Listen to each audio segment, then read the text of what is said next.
like 8, 9 months, sometimes years to get to a publication place. Like it just is a lot more work than I think students have any idea of.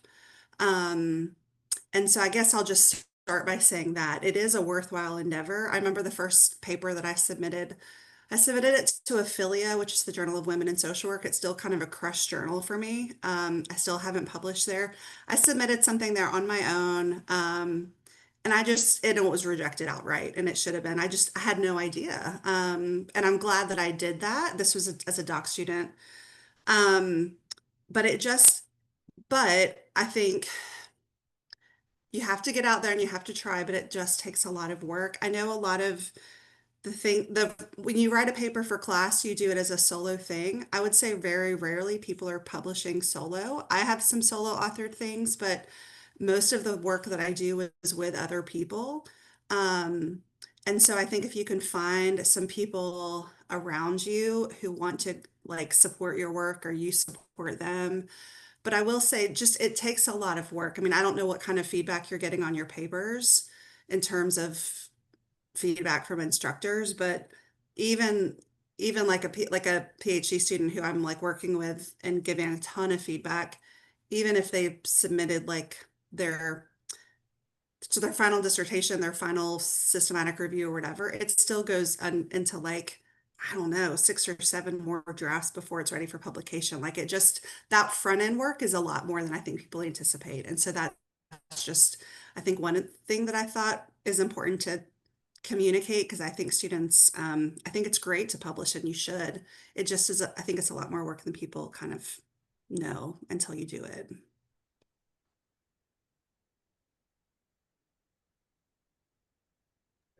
Yeah, I'll piggyback off of that, Natalie. I think one of the pieces too that we can't underestimate is the amount, the sheer amount of revisions that sometimes you have to make.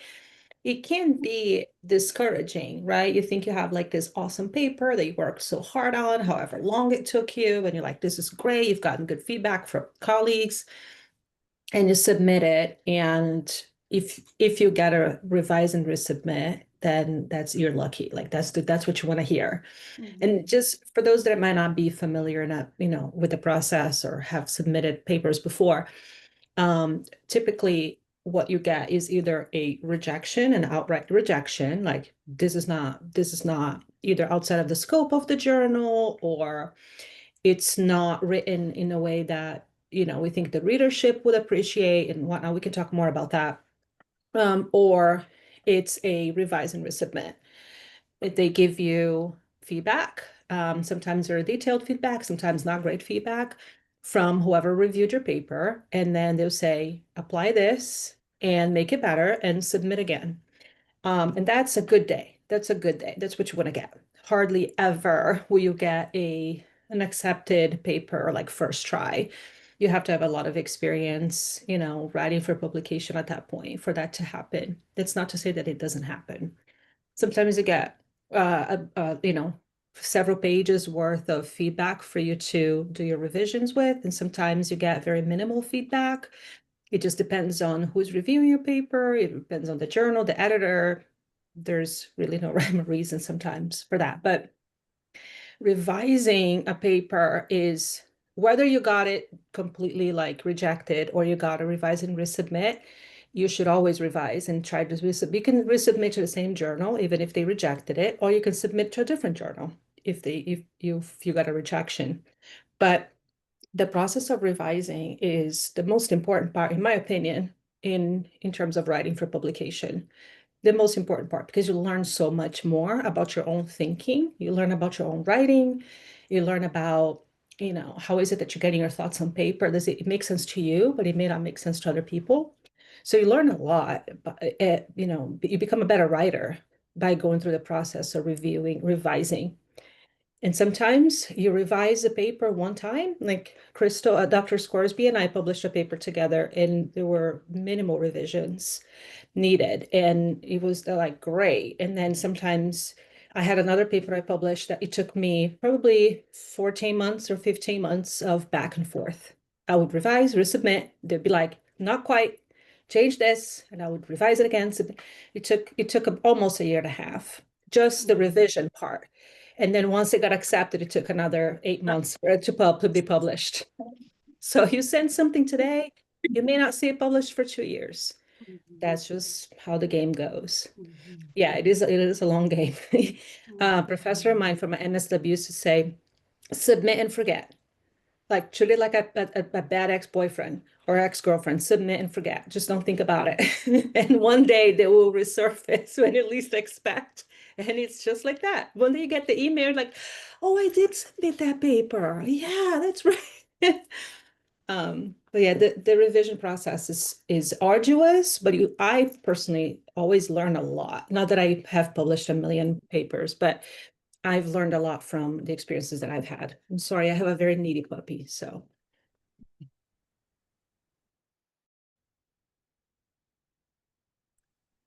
I'll jump in now. It's good to see you.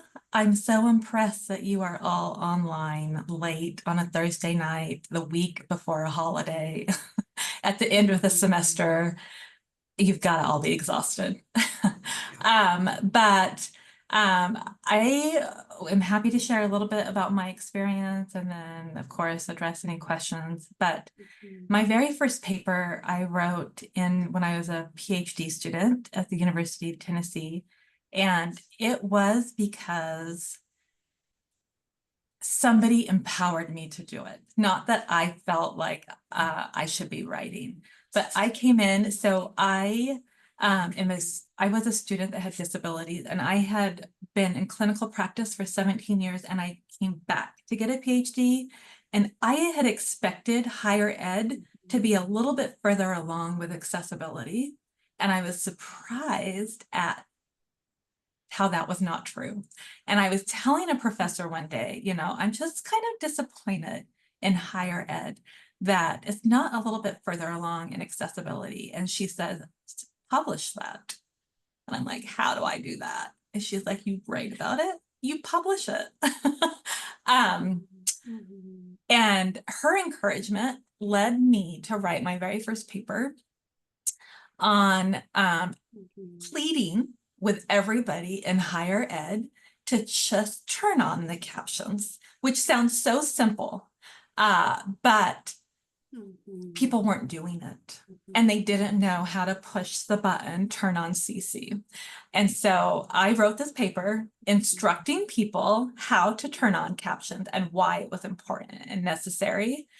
And the reviewers that I got back I've never had this experience since. The reviewers initially, they said, thank you for writing about this. I will do better. And I was really encouraged by that. And then there was a little bit of back and forth, but then they accepted the paper.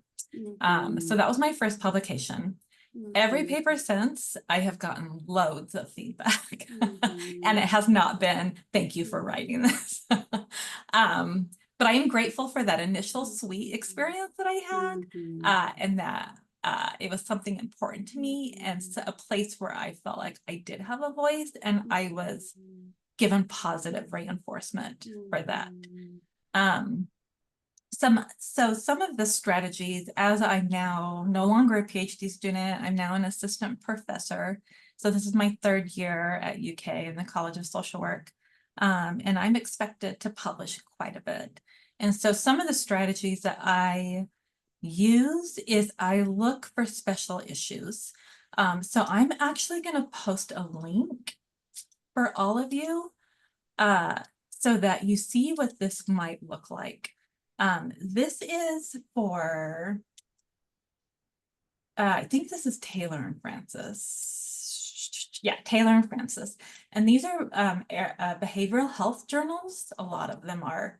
And if you go through, you can see all of the journals within Taylor and Francis that have a special call right now and when it's due. If you click on an individual journal, it will tell you if you can just submit or if you need to submit an abstract first and have the editors approve it. So when it's one of those where I submit an abstract first, I have not written the article, but I submit the abstract and the editors come back and say, yes, write it. I then write it, and then I have a higher chance of it being accepted. because they know it's coming and they've already given me the green light that they're somewhat interested in what that topic is. So that's one of my strategies that I use. And you can just go in and look for special calls, or you can set up alerts for journals. So if there's, you know, a handful of journals that you really like or happen to be in your research area, you can set an alert for yourself, and you can set how often you get those alerts from the journal, so that when special calls come out, you can see them. When I get revisions, I will open up as like an Excel spreadsheet, and I will post each comment that the reviewer has given me in a line on the spreadsheet. And then I have a column on how I'm going to address the feedback. And if I have co-authors, I have a column on who's going to address the feedback. And then I have a column on my comment back to the reviewer. And so reviewers expect that we address their comments, comment by comment. Yeah. So there have been times when it has been, when I've converted it to a Word document, it's like 20 pages of comments. It's a lot. Which can be overwhelming, which is why we need a team. You need to write as a team to be able to break it up. But that is really helpful. A lot of journals don't want you to just load the Excel attachment. They want you to go in and type in like a reviewer response. So I just copy and paste it. Like, here's the reviewer comment, here's my response. Reviewer comment, my response, and you do that comment by comment. And I've noticed that when you are thoughtful in responding that way, that even if they don't agree with your revisions, they will still acknowledge your efforts. And if they continue to have concerns, they will work with you in improving the article versus just outright rejecting it because they're not happy with the way that you're responding. So it definitely does take time. So that's one way. And then the only other thing I wanted to share before I stop talking is I'm a first generation college student. And what I have found in academia is that I don't want people to continue to tell me what to do. I want them to show me what to do.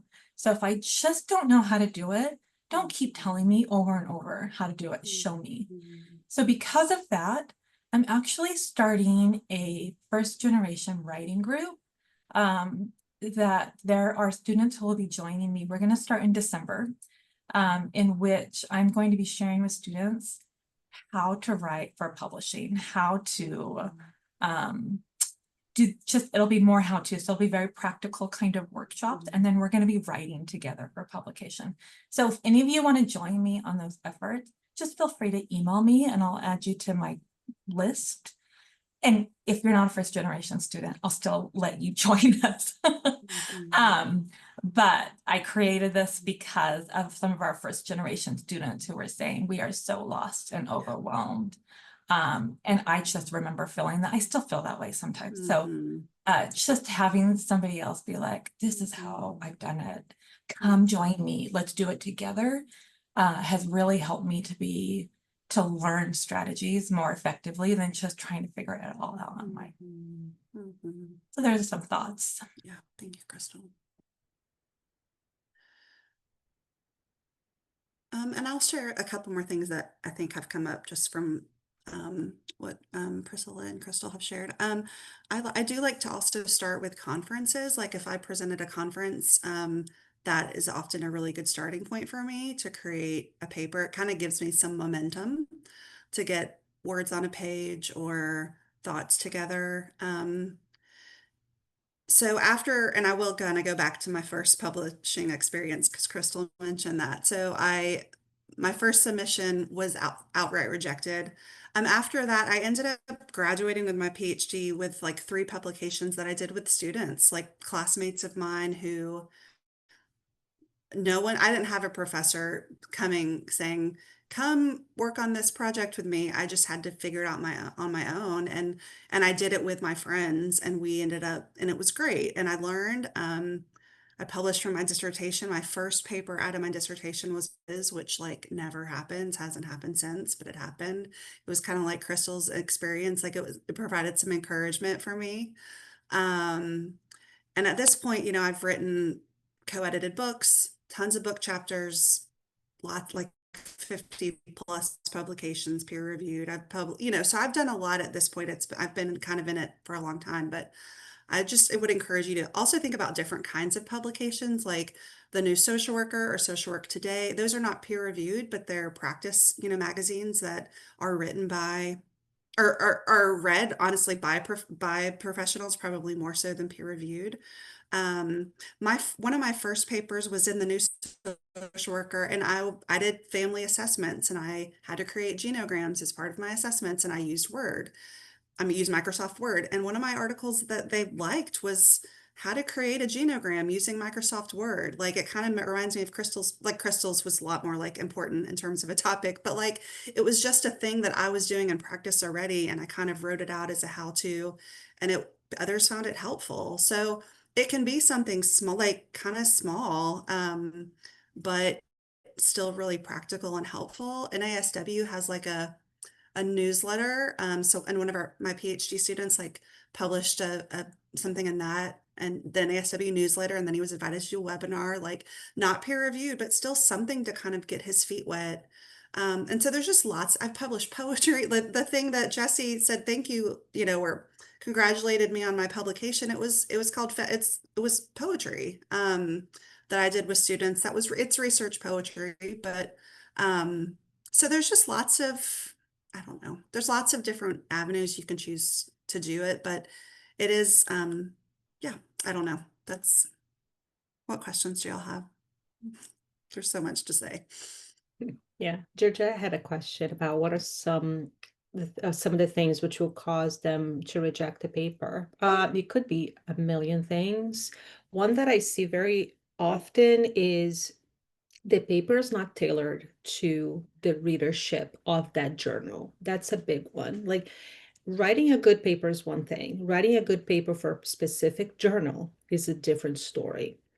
You can out of one idea, if you have an idea for a paper and you choose 5 different journals, you're going to have to edit that paper 5 times to be able to fit what that journal's scope is. So one of the best ways that I think to figure out if your idea fits in the journal is to look at the scope of the journal. You can just go on their webpage and read, like, what are they looking for?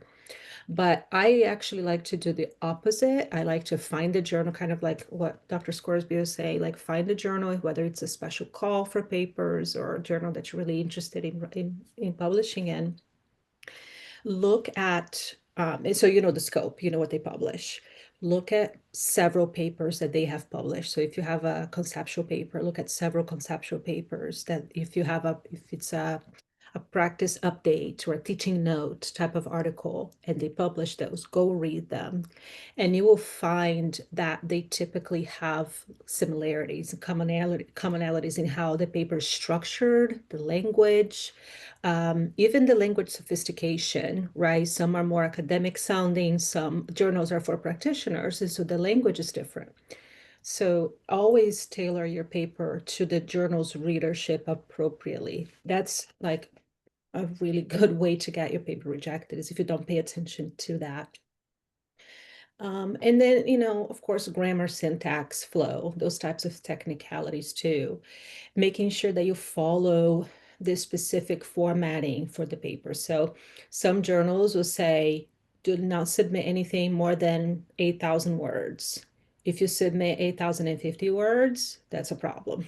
So if they say, we want all the papers in Times New Roman 12, use Times New Roman 12. Like, don't give them a reason, right? Basically.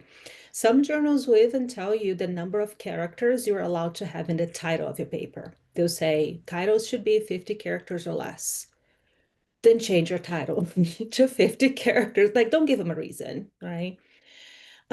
One that has been kind of curious to me, that's happened to me, was There were two reviewers for a paper that I submitted. One was like, this is amazing, this is excellent, we're gonna publish this. And the other reviewer was like, this is crap. I don't know what this is.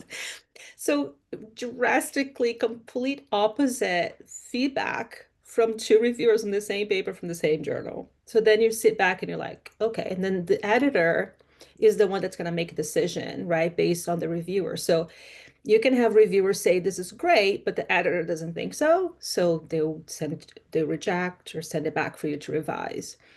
In that case, I had one saying this is amazing, except as is. The other one saying this is horrible. And so the editor of the journal said, I'm going to go in the middle and say revise and resubmit.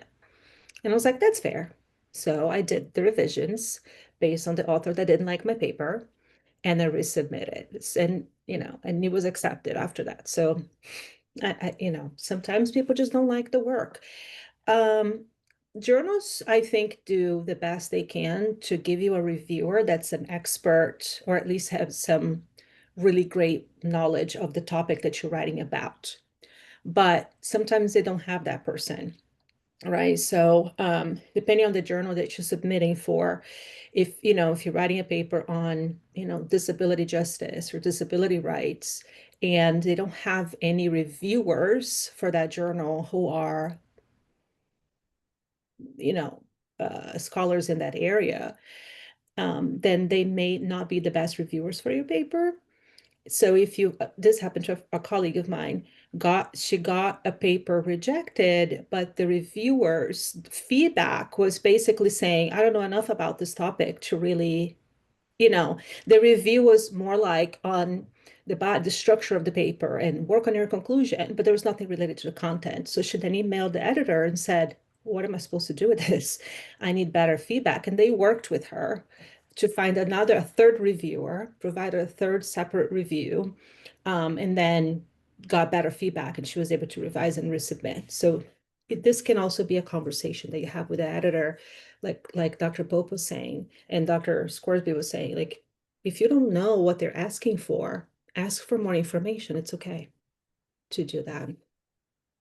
Can I add a little bit more to Dr. Llamosa? So my experience is that if it doesn't meet the scope of the journal, or it has kind of the more technical things like word count and that stuff, it's not going to go to a reviewer. The editor, it's going to get a desk reject, because there's people who get the article before it even goes out for a review. And so remember, reviewers are unpaid volunteers. Okay, so they are people like me and Dr. Llamosa. I'm on 2 editorial boards. I've been, and I still get asked to do reviews from journals that I'm not on their editorial board, but it's not going to go to a reviewer until it is a good fit for the journal.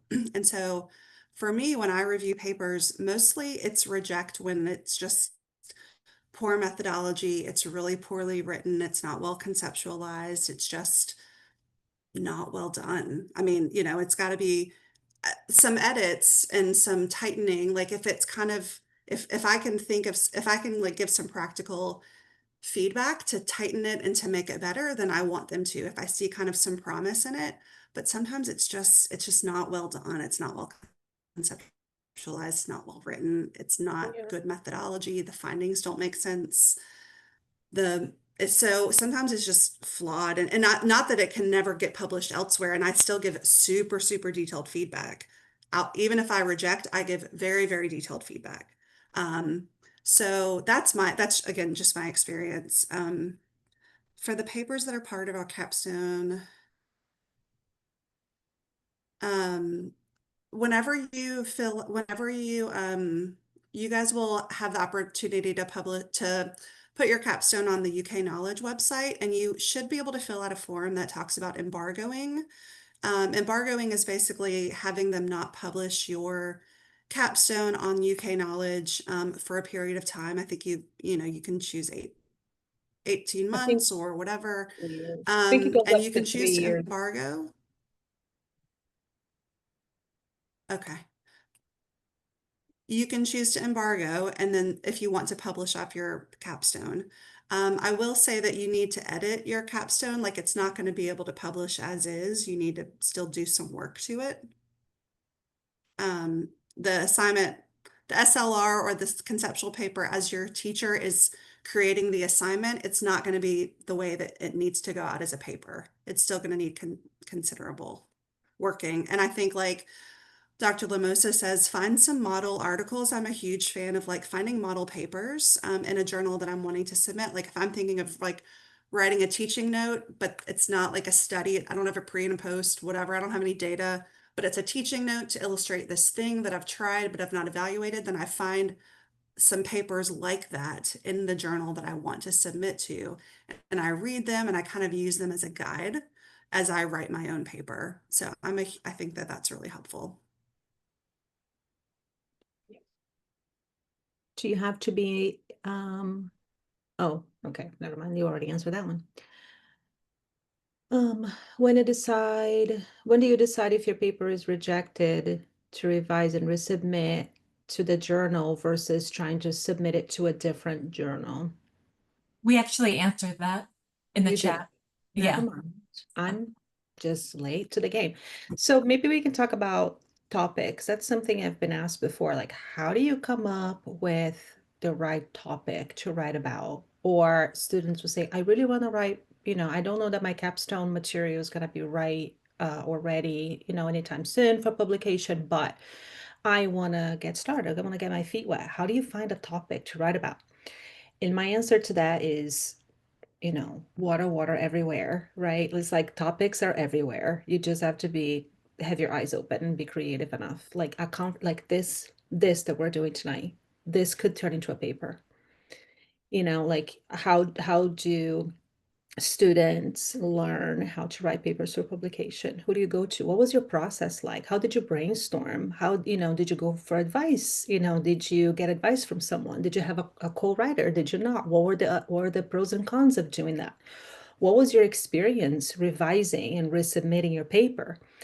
That could be a paper, right? So experiences, learning experiences, your work experiences, anything could be a paper if there is value for other people. And most of our experiences will have value for other people, to learn from our experiences as well. So think of publications not just as your, traditional research papers. A lot of journals will publish your reflections, like the journal called Reflections, for example. There are others too.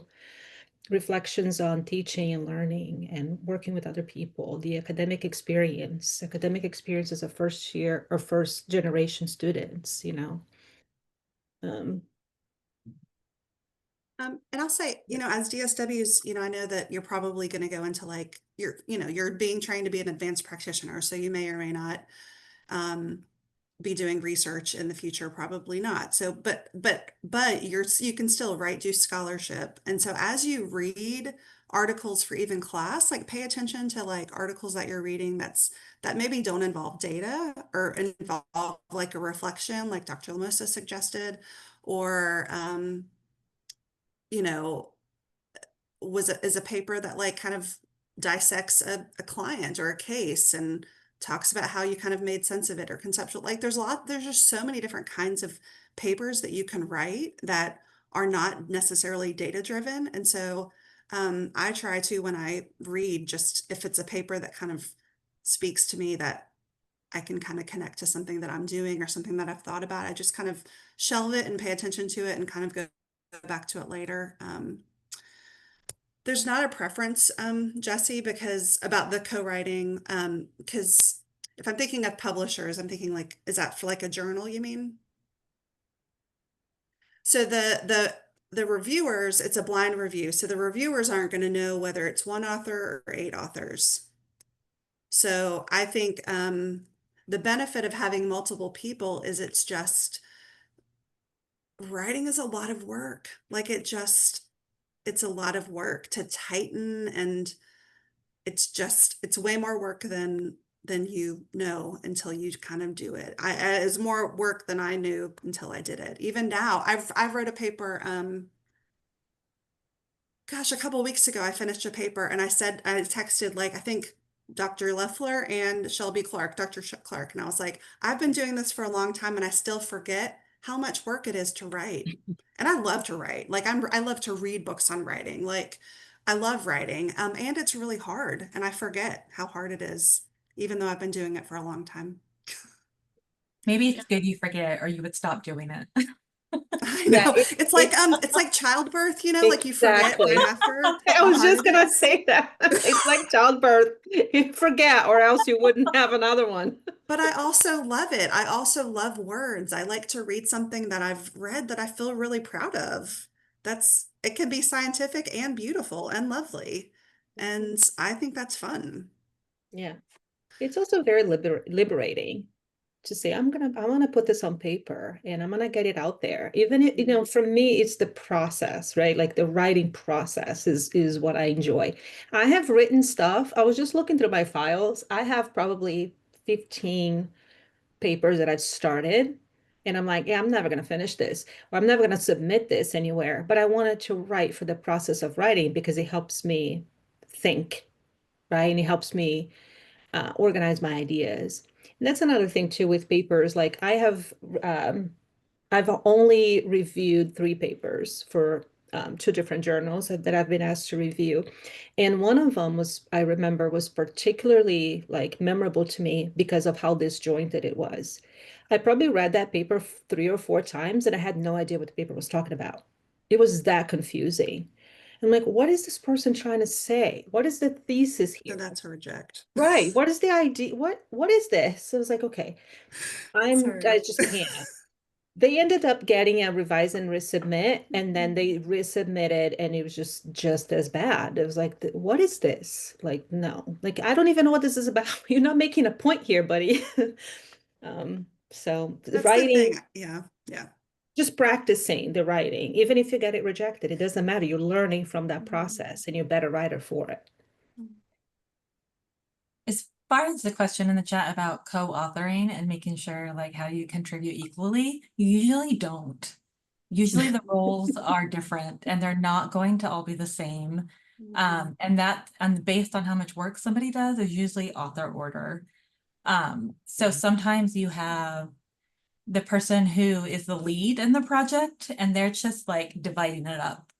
And sometimes you've got the person who's the methodologist who did a really super complicated analysis and they're like, I will do this complicated analysis if I am the highest priority author, so you talk about it ahead of time. Sometimes you have to, when you submit a journal, you have to explicitly state what each author did on the manuscript. I'm actually saying that more. So I don't know if journals are just increasing it or if I'm expanding the number of journals I'm submitting to. I don't know, but so you have to follow sometimes the methodology on, and check boxes. Like, did that person help conceptualize the idea? Did they help identify the research question? Did they help collect the research? If it's not a research article, did they contribute to the writing? So it's not just they wrote, it's how they contributed in general to the project. As a student, I wish I had negotiated this better because I found as a student that when I wrote with professors, they actually put a lot on me to write and I got a low authorship number. So toward the end of my program, I started negotiating that more because if I'm going to do a lot of the work, then I want a higher authorship order. So if you're working with a professor who says, no, you're going to be number 8, no matter what work you have to do, you might not want to publish with that person, So you want it to be reasonable for the amount of work that you put in. And you don't always know, and you're gonna make mistakes, and you learn from it. You learn for me. I know that there are people who I write really well with, and I have colleagues who I love, and I just don't want to write with them. They hold on to papers too long, or they're too slow, or they too controlling or what, like, I don't know. Like, I love them as people. So I've been really lucky to find people who I really like to write with, and it works out. And I also bring students on, and uh, the recent publication with the 9 students, they were listed in alphabetical order because that was just the simplest way to do it. And they knew that from the beginning. And, so, but it's just something to kind of talk about and negotiate and do the best you can and know that you're going to make mistakes, and that's okay.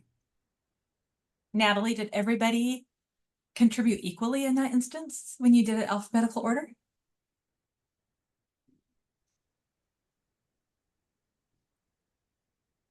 Did I freeze or did you freeze? No, I think it's me. Um, what, Kristel? Okay. Did everyone contribute equally when you did alphabetical order?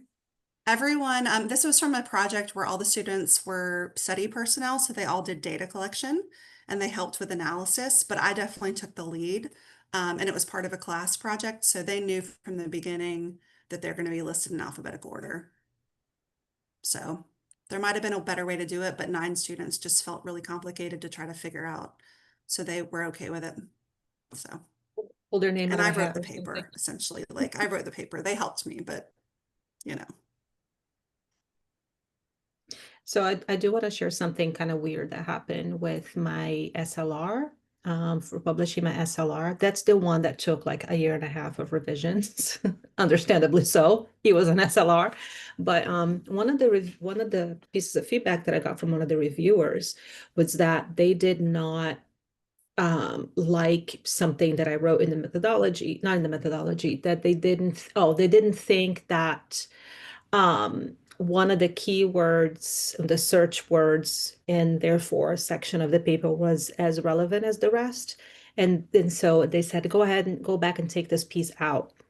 Just take it out because this part is disjointed, whatever it was, and it was part of the findings and discussion. And I had to write back, and obviously I didn't do that. And I had to explain that you can't do that. This is a systematic literature review. It is what it is. These were the results. This is the analysis. I can't pick and choose what I am presenting as the results, right?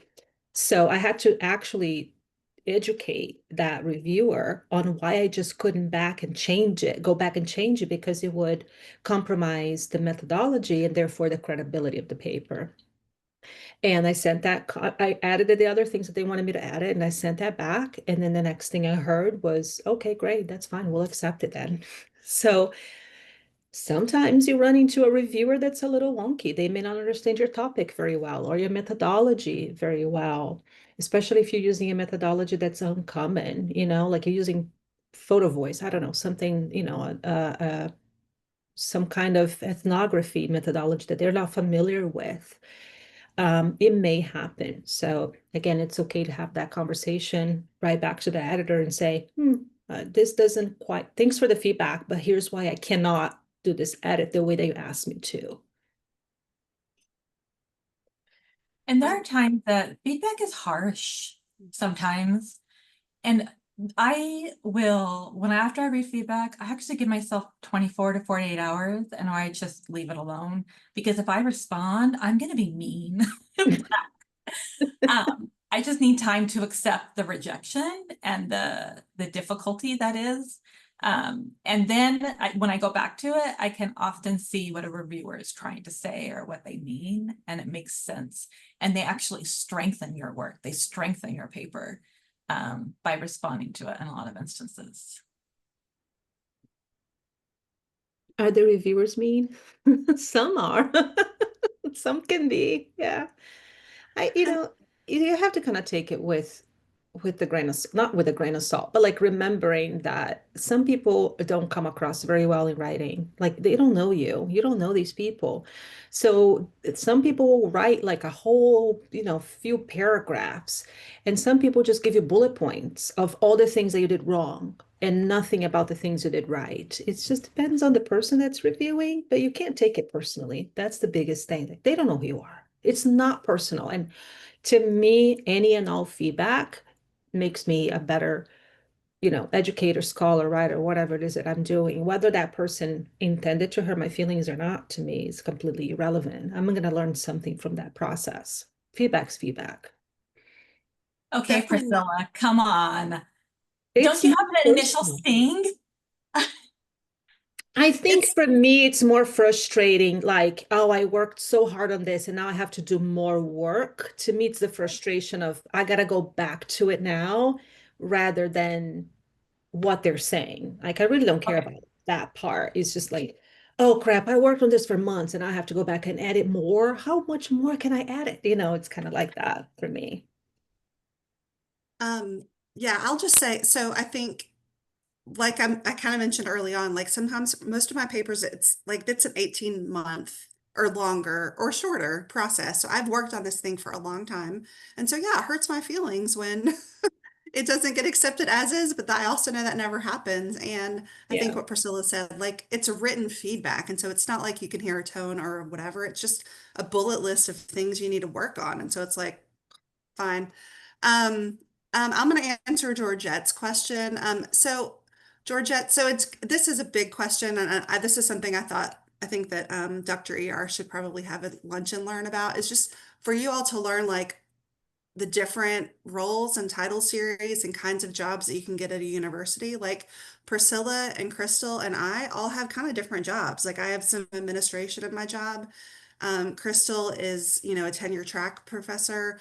Dr. Llamosa is a clinical assistant. And so for a tenure track, probably at DSW, you guys are probably going to get a more clinical, more teaching focused position, not a research focused position. And so how much you have to publish might be none, might be one per year.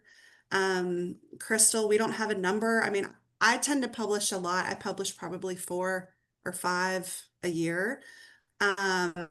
Sometimes more, sometimes less, usually, but I'm also like 10 years, 15 years out. And so yeah, Yeah, I don't but have for any. I think most Sorry, Natalie. You keep freezing, and I thought you were done. I'm sorry. Didn't mean to interrupt you. Yeah, I don't have any research or publication obligation as part of my job at the University of Kentucky. My job is a full teaching job. So I write for publication because I like to punish myself and I like to suffer. No, because I enjoy the process. Like it does nothing for me to publish a paper professionally. I don't get a raise, I don't get a promotion, I'm not tenure track. It does nothing for me professionally. So I write for the love of writing. I write for the love of scholarship, of teaching and learning. I write for the love of the process and contributing. I think it's important for me as a Latina immigrant woman to contribute my voice to academically, right? To contribute my voice to the literature, to contribute my voice to the field of social work. And I do that in many ways. I do that teaching, I do that mentoring students, but I also do that by writing, for publication. That's important to me for my identity, as a scholar practitioner. So, some of you might be like that and like to suffer. So come suffer with me. It's fine. We just do it on our spare time from 11 p.m. to 2 a.m. It's fine.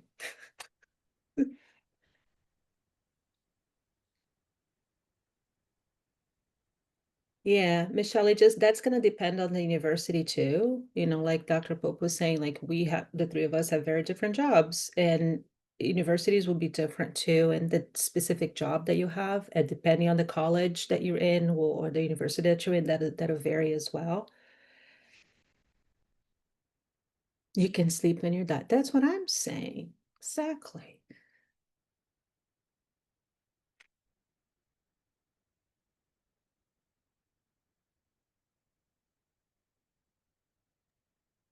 I have a question. It's probably easier to just say it than type it at this point. So I had something that I submitted. It was a letter to the editor to Social Work Today.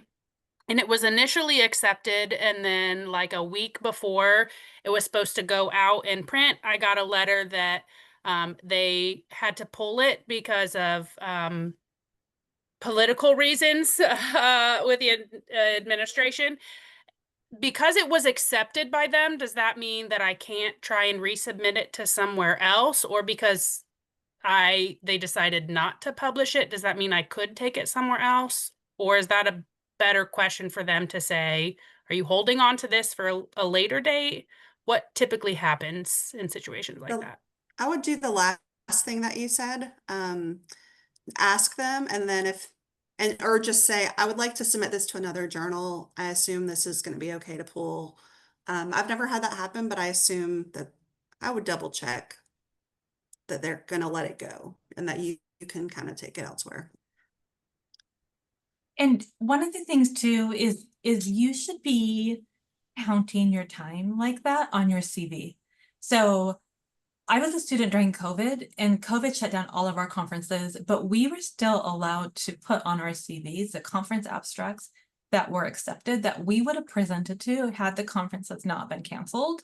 And I think we're going to be doing something similar with political issues of our time. I don't know how that's all going to come down on our CVs, but I hope that you still include it on your CV that this was accepted. So there's like a literally note on my CV that says accepted, but conference was canceled. And so you can have something like that with accepted, but pulled due to bill XYZ or something that had happened. Yeah, that's a really great point there. They're a very good point. I did a poster presentation. I was thinking I'm thinking about just writing a paper from it. I was just responding to one. Oh yeah, I think it's a great idea to do that. I've sometimes what I do is if I have like half-baked ideas, so to speak, for a paper, but I don't know exactly how I want to conceptualize it, I'll do a poster or I'll do a conference presentation, and then I'll see how it goes, get that feedback from the audience. What kinds of questions are people asking me? I pay attention to the questions they're asking me or the points that turn into good discussion, because those are the points that I have to develop for a paper, if that makes sense. And if people are asking a lot of questions, let's say about the methods that I'm using or whatever, then I know that I need to make that more clear in my thinking, right? So that feedback, to me, it's kind of like having a reviewer or 10 or 20, however many, or 50, however many are in the audience, because they're reviewing your topic and your ability to connect your ideas and present them clearly. So to me, that's fantastic feedback for what I'm doing right.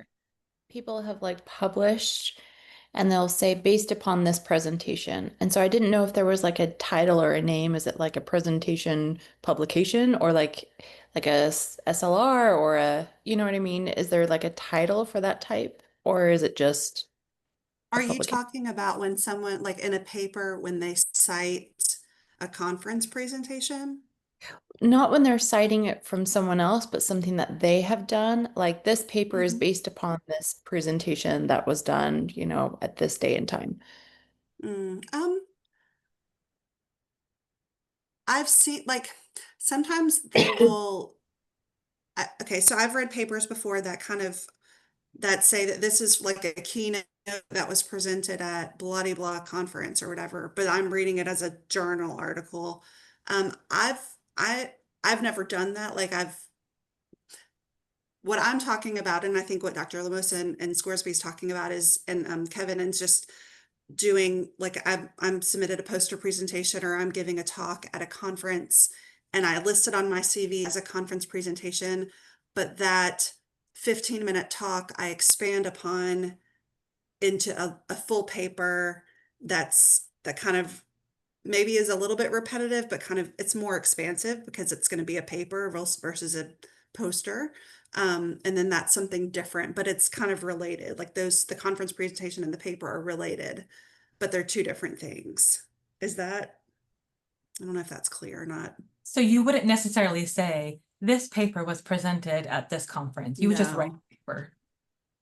Yeah. Sometimes journals will, but I've seen that too, where it's an oral presentation at a conference and that almost like the transcript of it, or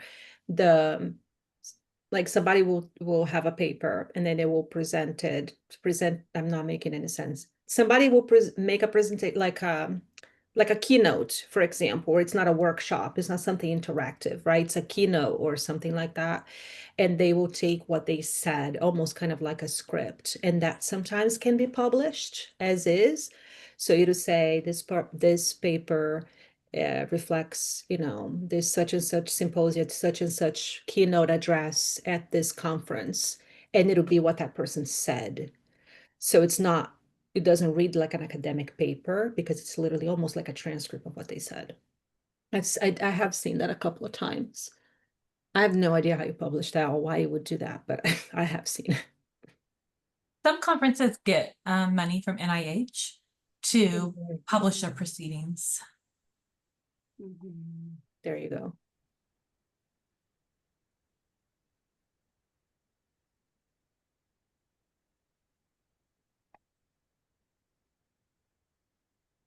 I think it's helpful also. Sometimes even I do this at this stage in different ways, but like I'll look at people's resume or CVs who are kind of working in a similar area than me, or if there's other DSWs who are like Priscilla, like just scholar teachers, practitioners, and look at their CVs and see kind of the kinds of things that they're writing, the kinds of conferences they're going to, the kinds of papers they're writing. I do this in like just people working in my area, like where are they publishing journals or where are they getting money? Like who are, just I get ideas from other people's work, just to kind of, yeah. So that's just an idea, I thought. And we do have a librarian, Margie, how do you say her last name? Rupel? Rupel. And our librarians at UK are amazing, and they can help you find a journal. If you are not sure where to publish, but you have an idea or a paper, you can ask her, and she will help pull like 3 or 4 or 5 or 6 journals to help you know where you can look. So you don't have to necessarily start from scratch. So our librarians are a really good resource as well. They also have guides on their website to help with publishing, to help with academic searches, to help with literature searches, to help with methodology. And the medical librarians, you have access to their materials online, even though the College of Social Work is not in the College of Medicine, and they have so many resources. So we have a lot of access to that stuff. So those are some other ways that you can find information to help you. Very true. I think the other thing too I wanted to share is that you don't have to just look at social work journals. And please don't just look at social work journals. I mean, I think there are probably like 100 different social work journals out there. Sometimes, about 100. But if you have topics that are, if you're doing something like a interdisciplinary collaboration, if you're writing something with someone from counseling or or education, College of Education about teaching, for example, you can look at other journals as well, and just making sure that you're tailoring your topic to that particular journal. But Dr. Scoresby and I published a paper in a family journal. It's about family counseling. It's not social work, but the topic was very relevant and it was accepted. But it took 4 journals, I think, maybe 3 journals. The first 3, they rejected it because they felt like it wasn't a timely issue. And what we wrote about was how very timely therapy practices more accessible for people with disabilities. And they said that wasn't timely. Yeah. Okay, family therapists, you guys got to get on board with accessibility. It's because they only serve people that are able-bodied, like people that don't have disabilities. No right? disabilities. All their clients, none of them have disabilities. But we found one. They accepted it, and we're actually presenting on that paper for the International Family Conference in Norway. Yes, we are. So we'll have a bigger reach on family therapists on increasing accessibility. So I'm excited about that reach. Yeah. Thanks, Natalie. You're frozen. Your thumbs up got frozen. That was fun.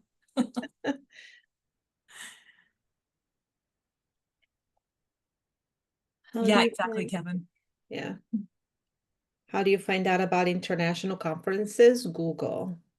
I found out about, this is the International Family Therapy Association, IFTA. I found out about them by Googling conference. I wanted to start, I've been presenting at social work conferences for like 150 years. And I was like, it's time for me to do something different.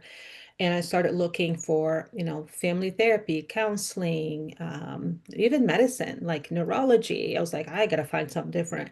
And that's how I found that conference. And the fact that it was an international conference really spiked my interest because I wanted to know what other people are doing, right? I want to get out of the bubble, the US bubble. So I was like, I want to do it. And I submitted a proposal for a poster.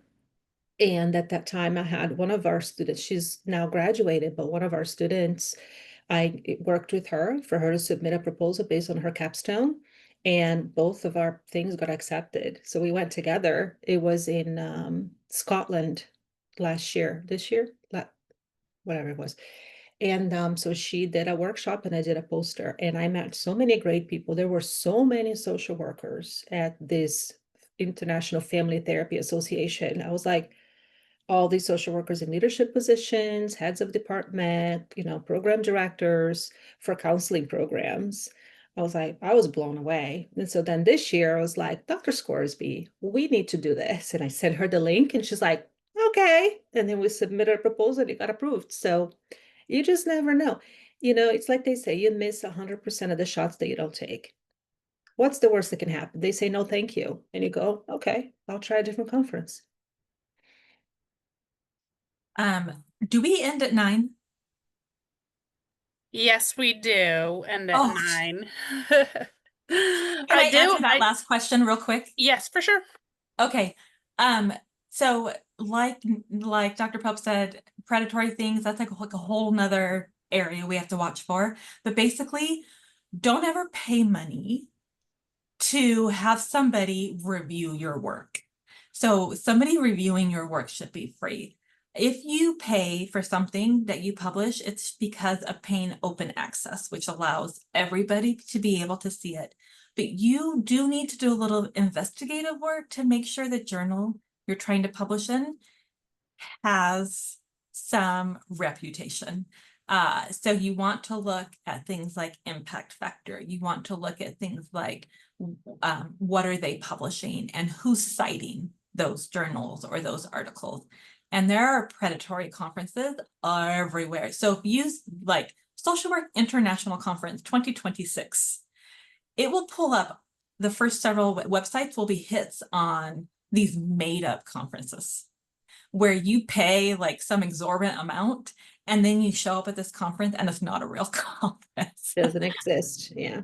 Yeah, it's a scam. So you want to look at the organization, like International Marriage Family Therapy. You want to look at the actual organization to see, is this conference real? Is this an actual conference? Is it Norway? Is it actually happening? In this case, it is. But there are others I've tried to find, and there's so many out there that you just kind of have to really watch for it.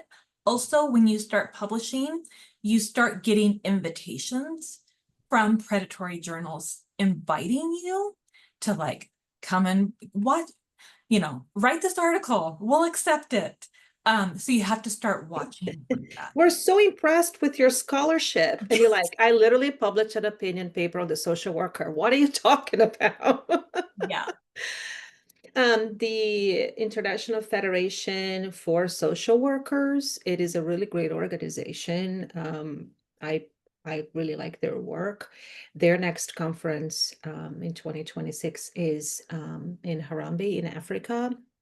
I am submitting a proposal with one of our students, based on her capstone. Her capstone is on using Africana womanism theory to talk about interpersonal violence among African American women and how that can help improve help-seeking behaviors. So that's her topic for her capstone. She's never presented at a conference before, so she approached me and said, I really want to do something. Can you help me out? I'm like, absolutely. So we brainstormed and we thought about different conferences and papers. So We wrote a paper. It's been accepted with revisions. She did all the revisions herself. She sent it back, and she submitted a proposal for this conference in Africa next year. The window is still open, so I'm gonna put the link in the chat here. So if you're looking for an international conference, this could be, you know, one of the ones that you can look at. It's in Nairobi in June. So fingers crossed, maybe we'll make it there.